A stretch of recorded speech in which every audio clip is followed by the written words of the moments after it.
Peace, family. This is Arlene, and today I am I am supposed to have a background that's all sparkly and what have you, and it just disappeared. Anyway, that aside, so today my husband and I talked about honesty and transparency, protecting a person from fraudulent relationships. And that quote actually came from a person that I follow in another community. The name that he went by at the time was Coach Kair, and now he calls himself O Ye Sun, S-U-N. Anyway, one of the things that I really found interesting about that was that,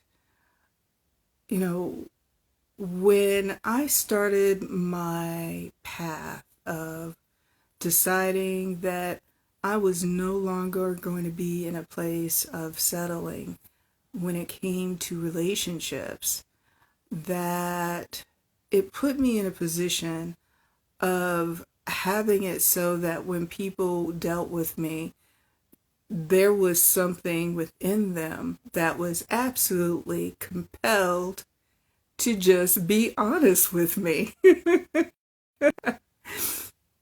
the reason why is because, that was the space that I operated from.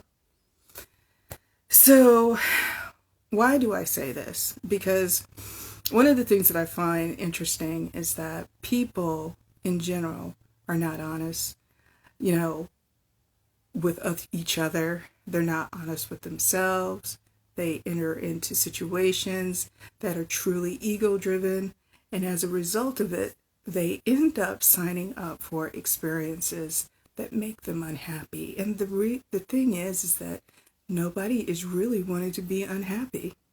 But in order for you to enter into a place where you have relationships that are happy or operate in a space of harmony, there is an absolute necessity for you to be honest about who you are, who they are, and listen to that inner guidance that is looking, that inner guidance that is looking to direct you into the highest vibrational choice for any aspect of living that you are desiring to experience.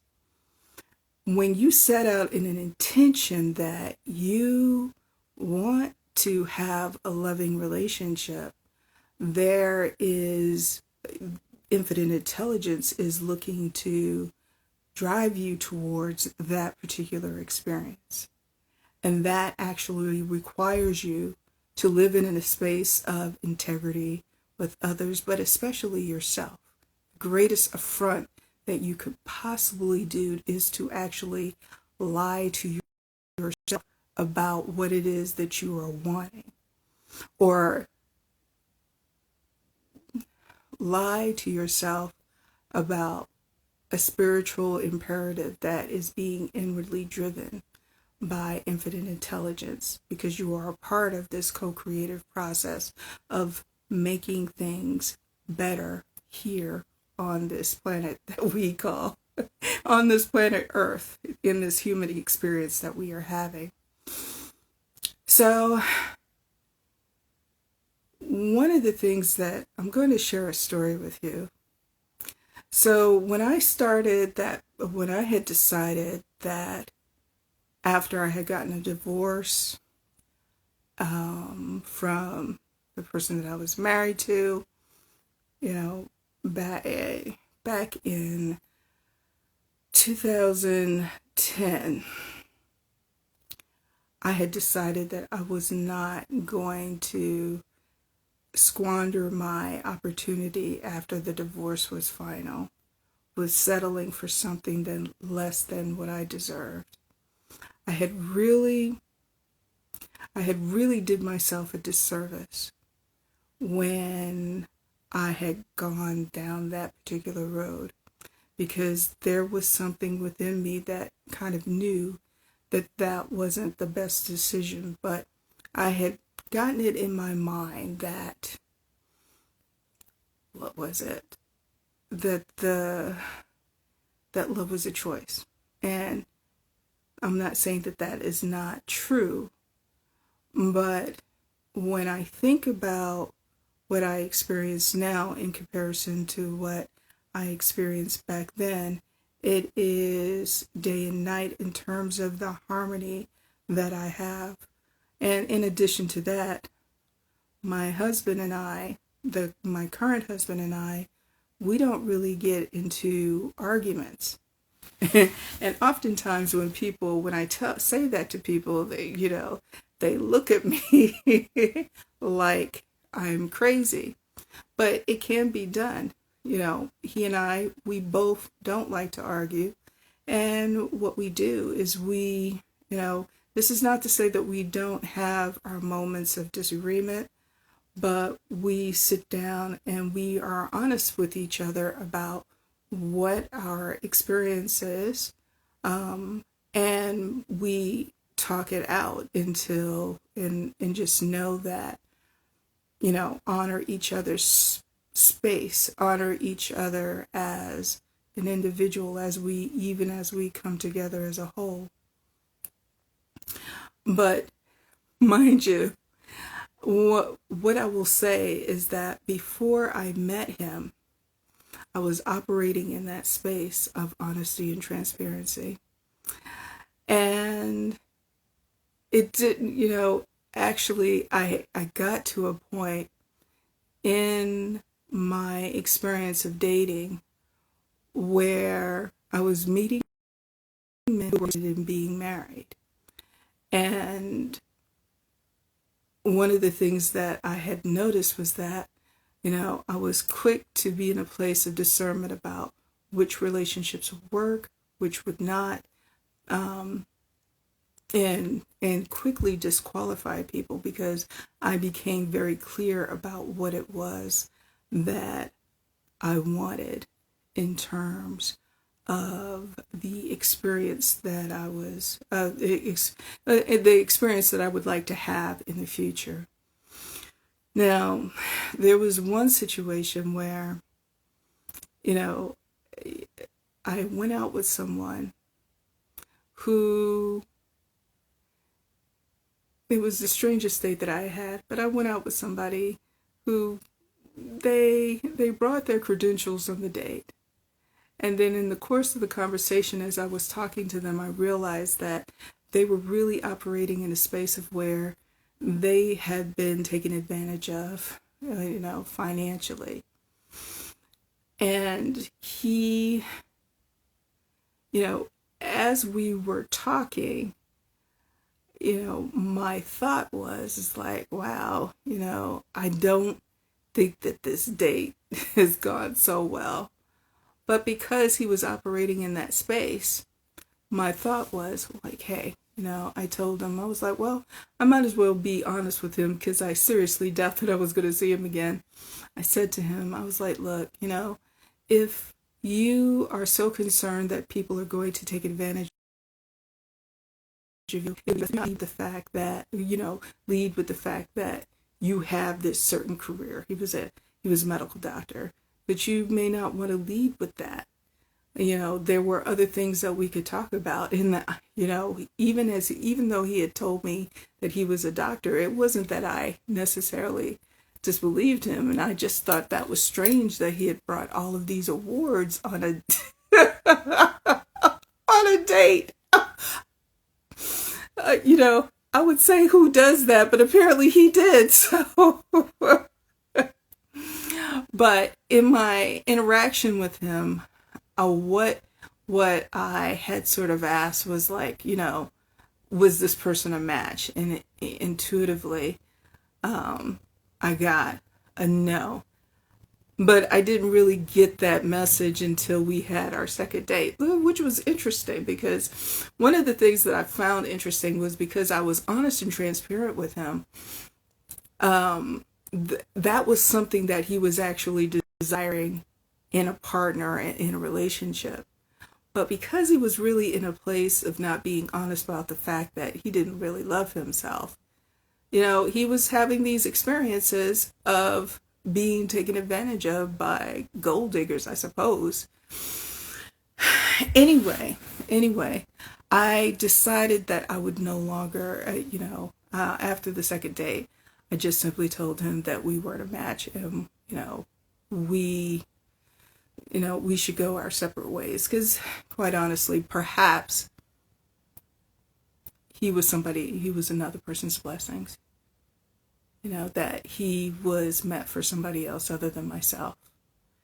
And because I was honest about that, I had decided that I was no longer going to do online dating. And quite honestly, like at the time, I was going through the coaching process and I was supposed to go on a certain number of dates.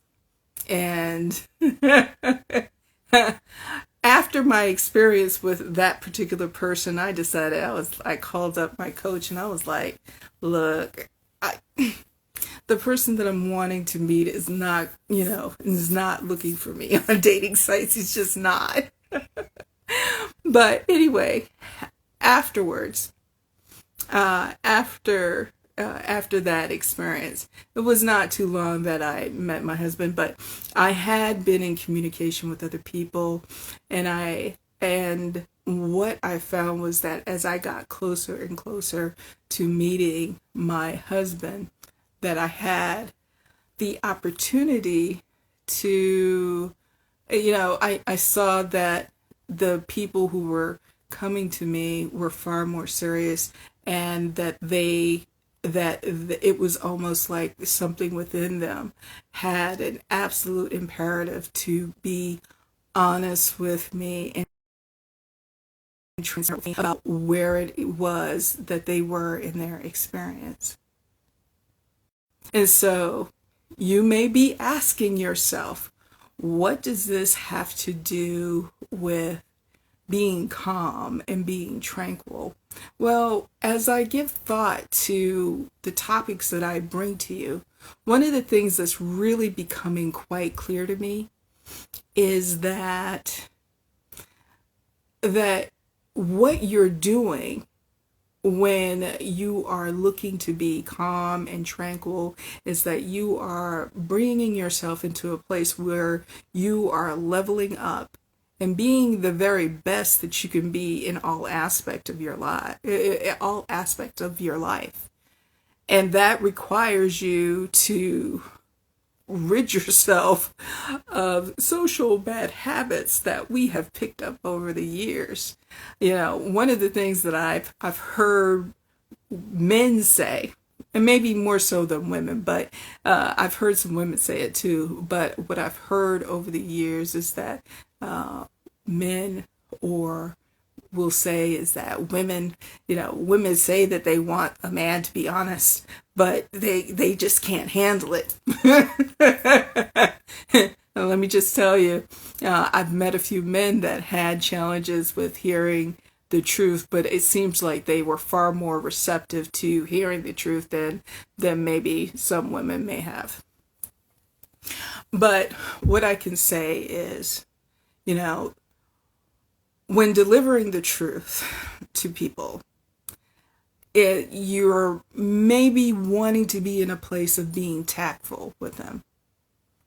And what I mean by that is just not necessarily being mean or malicious about it, or crass or heavy hitting.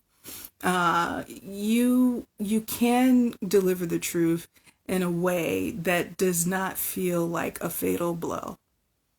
Say, for instance, you know that there's somebody that has an interest in you, but you're not necessarily feeling it. And I would say a way to say this is that, you and I are not a match. Or you can say something to the effect of, I'm not necessarily feeling the same thing. I think that you are somebody else's blessing. That and you want to be in a place of being in integrity with them. And so, these are just suggestions. You're not absolutely required to do that, but there's a way to deliver. One of the things that I would say, when you are delivering the truth, you deliver it with kindness, with, with gentleness, with the intention to leave that person in a state of still being able to allow them to be in a place of holding their space and holding their integrity, as well as you honoring theirs. Just honor the fact that they, that they matter, and that you care about how you are delivering the message.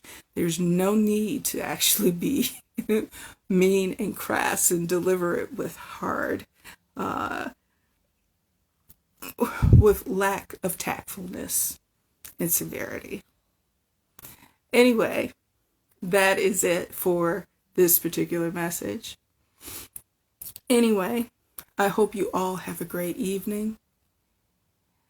And may and may power, may peace and power follow you wherever you go.